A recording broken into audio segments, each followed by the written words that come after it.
Olá amigos, Farley Labati aqui. Eu quero compartilhar uma breve mensagem com você. Eu gostaria de começar lendo um texto muito conhecido de Malaquias, Malaquias capítulo 4. Eu vou ler os versículos 5 e 6. Eis que vos enviarei o profeta Elias antes que venha o grande e terrível dia do Senhor. Ele converterá o coração dos pais aos filhos e o coração dos filhos a seus pais, para que eu não venha e fira a terra com maldição. Queridos, esse vídeo é, na verdade, um reconhecimento de um pecado. Eu reconheço isso como um pecado hoje, e é um pedido de perdão, em primeiro lugar ao Senhor, e em especial a você que tem de 25 anos para baixo. Eu sempre olhei para esse texto e me coloquei como filho. Mas algumas semanas atrás, em uma conversa com um grande amigo, o Alessandro Vilas Boas, ele estava me falando sobre a dificuldade, ele que está ali perto dos seus 30 anos, me falou do desafio, às vezes, de se conectar com os jovens de 18 anos. E ele falou, olha, mesmo sendo uma lacuna pequena de tempo, às vezes o pensamento é muito diferente. E ele falou, eu não sou velho, se eu não me engano ele tem 31 anos, e ele falou, eu já encontro dificuldade de me conectar com algumas coisas, eu sinto que eu tenho que voltar meu coração para essa juventude, para conseguir servir essa juventude e não julgá-los. E queridos, ele falou isso de uma forma tão simples, informal, mas isso veio assim como uma flecha quente no meu coração. E eu creio que eu fui constrangido pelo Espírito Santo a reconhecer meu pecado. E eu percebi que eu era esse pai aqui de Malaquias que precisava converter o meu coração aos filhos.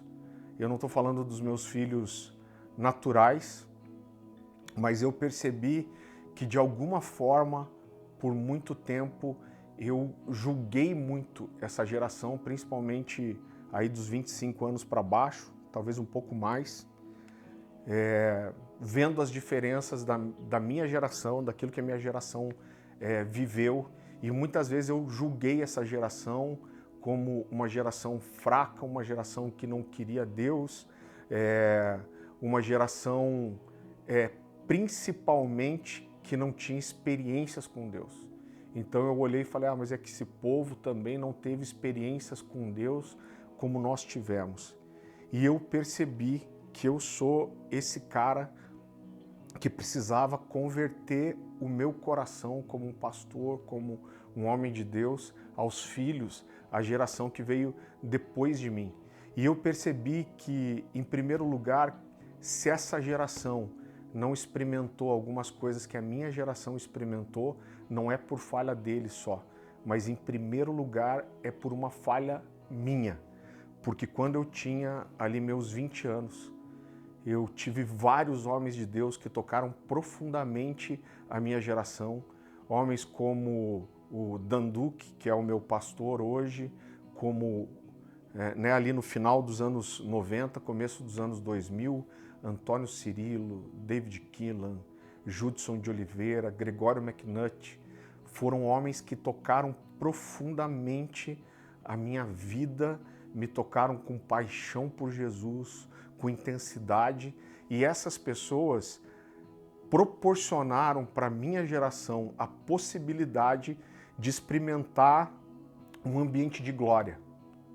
E se essa geração que veio depois de mim não experimentou um ambiente de glória, é porque eu não tenho sido fiel à porção que eu recebi, à porção que foi derramada sobre a minha geração. Então eu me arrependo por isso. Eu peço perdão a vocês por isso.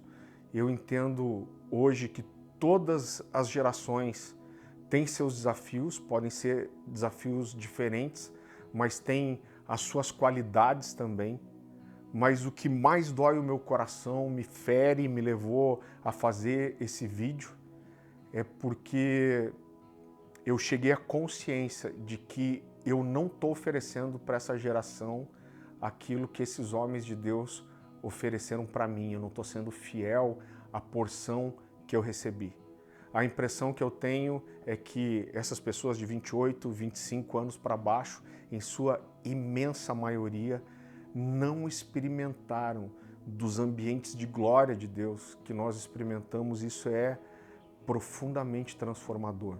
A consequência disso é que nós temos uma geração que é muito pragmática, que está muito mais interessada muitas vezes em fazer do que em ser. É uma geração que muitas vezes quando nós falamos da glória de Deus, acredito que a gente está falando só de saudosismo ou de uma coisa ilusória, né? Porque não experimentaram, não tocaram, não viram coisas que nós vimos. E é uma geração, ao meu ver, que está muito satisfeita com coisas que os homens conseguem fazer bem. E o meu coração chora por isso. É muito interessante porque o texto diz que, né, o que esse espírito de Elias vai trazer, que o meu amigo Michel Duque chama de a revolução de Elias, fala primeiro da conversão dos pais aos filhos e depois dos filhos aos pais. Então eu acredito que o que eu estou experimentando aqui é uma conversão do meu coração. E eu quero gastar meus dias buscando ao Senhor, cumprindo o meu chamado, o meu propósito, mas dedicando todo o meu coração, toda a minha força, todo o meu entendimento a proporcionar para essa geração ambientes de glória como eu experimentei, como eu vivi. Porque quando você experimenta a presença de Deus, nunca mais você vai ficar satisfeito com qualquer outra coisa. É muito normal em qualquer culto as pessoas dizerem Deus está aqui. E existe uma grande diferença entre a onipresença de Deus e a presença manifesta de Deus. A impressão que eu tenho é que as pessoas não têm nem sede mais por isso. Né? Não existe uma cultura de glória, aquela cultura de eu estou indo para uma reunião, para um culto, eu estou me fechando no meu quarto, porque existe uma expectativa no meu coração de ser profundamente tocado pela glória de Deus. E esse pecado é meu, essa falha é minha. E eu me arrependo e eu peço perdão para você. E eu quero gastar meus dias tentando transmitir esse desejo, esse coração e me juntando com amigos para unir forças para que esses ambientes de glória voltem a acontecer e isso possa mais uma vez transformar uma geração.